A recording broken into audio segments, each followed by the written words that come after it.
All right, let's dive into the story of the 1979 Soviet invasion of Afghanistan. Now, for your GCSE studies, this is a massive event, a real turning point that completely changed the game for the Cold War. And just to show you how big a deal this was, check out this quote from the US president at the time, Jimmy Carter. When he said that, he wasn't exaggerating for effect. The world genuinely felt it was on the brink. This wasn't just some small regional conflict. This was a global crisis. So here's how we're going to break it all down to build that narrative account you need. First, we'll get inside the Kremlin's head and understand their fears. Then we'll look at the invasion itself. After that, America's fiery reaction. And finally, we'll see how the whole thing basically put the Cold War back into a deep freeze. Okay, let's kick things off by looking at it from the Soviet side. You've got to ask, why did they feel like they had no other choice but to send in the tanks? What was going on? Now, this right here is a crucial piece of the puzzle you have got to know, the Brezhnev Doctrine. The easiest way to think of it is as the Soviet Union's own personal rule book for its allies. It pretty much said, look, if you're a socialist country in our backyard and you start messing around, maybe getting too friendly with the West, we have the right to step in and sort you out. This doctrine is the key to understanding their justification for the invasion. And in late 1979, from Moscow's point of view, Afghanistan was seriously messing around. Their guy, the pro-Soviet leader, gets overthrown and killed. He's replaced by this other communist, Hafizullah Amin, who the Kremlin just did not trust one bit. They had two huge fears. One, that Amin would cozy up to the USA, and two, that this wave of Islamic fundamentalism would spill over the border into the USSR itself. This chaos was the exact kind of situation the Brezhnev Doctrine was made for. So with all that fear swirling around in Moscow, the Soviets made their move. They decided the only way to lock down their interests was with brute military force.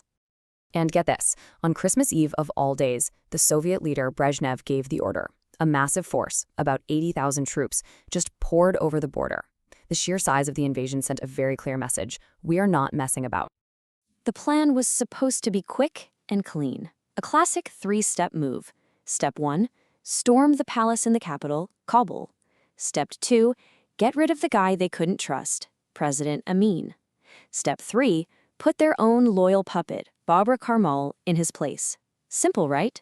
Job done. Or so they thought. Well, that plan went disastrously wrong. Instead of a quick win, the Soviets walked straight into a meat grinder. They got stuck in a brutal 10-year war against the Mujahideen. These were local Islamic resistance fighters, and their name literally means holy warriors. They knew the mountains, they knew the deserts, and they dragged the mighty Red Army into a long, bloody, and very expensive occupation. Okay, so the invasion immediately sets off alarm bells in Washington, D.C., and America's reaction turns Afghanistan into the new front line of the Cold War.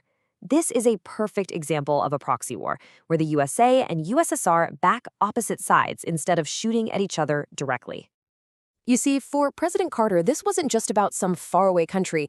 This was a red line being crossed. He saw it as a clear, aggressive move by the Soviets to expand their empire, pushing out from their usual territory towards the oil fields of the Persian Gulf. And that was something the U.S. was just not going to allow. So what did the U.S. do? They hit back, but they did it secretly. The CIA kicked off a massive covert operation called Operation Cyclone, and they started pumping money and weapons to the Mujahideen. We're talking about a staggering amount, what would be over $20 billion in today's money. Suddenly, the guys fighting the Soviets had the backing of a superpower.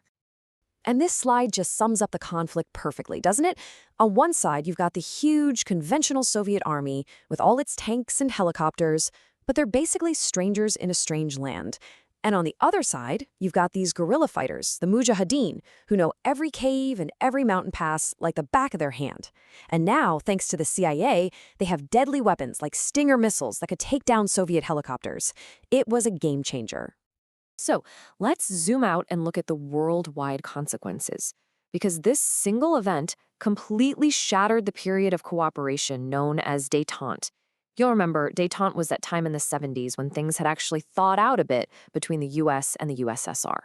Well, the invasion of Afghanistan threw all of that straight into the freezer. And man, the fallout was fast and furious. Carter comes out with his own doctrine, basically saying, hands off the Persian Gulf. Then the U.S. leads this massive 60-nation boycott of the 1980 Moscow Olympics, a huge symbolic blow. And then comes Ronald Reagan, a new president who gets elected on a promise to get tough, famously calling the Soviet Union an evil empire. Détente wasn't just over, it was ancient history. And for the Soviet Union, this is so crucial. The war was an absolute, unmitigated disaster. It's often called their Vietnam War, and for good reason. It just bled them dry, drained their money, killed around 15,000 of their soldiers, and completely destroyed the myth that the Red Army was invincible.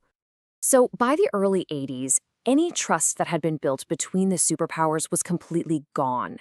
The invasion of Afghanistan shoved the world into a new, much more aggressive, and frankly, dangerous phase of the Cold War. Tensions were higher than at any point since the world almost ended during the Cuban Missile Crisis in 1962. And this all leaves us with one final, haunting question that has echoed for decades. The USA armed these fighters to defeat one enemy, the USSR. But what happens after that enemy is gone, and you're left with a country full of well-armed, battle-hardened fighters? The Soviet war ended, but the weapons didn't just disappear. This situation would eventually lead to a devastating civil war and the rise of groups like the Taliban. That's a legacy we're all still living with today.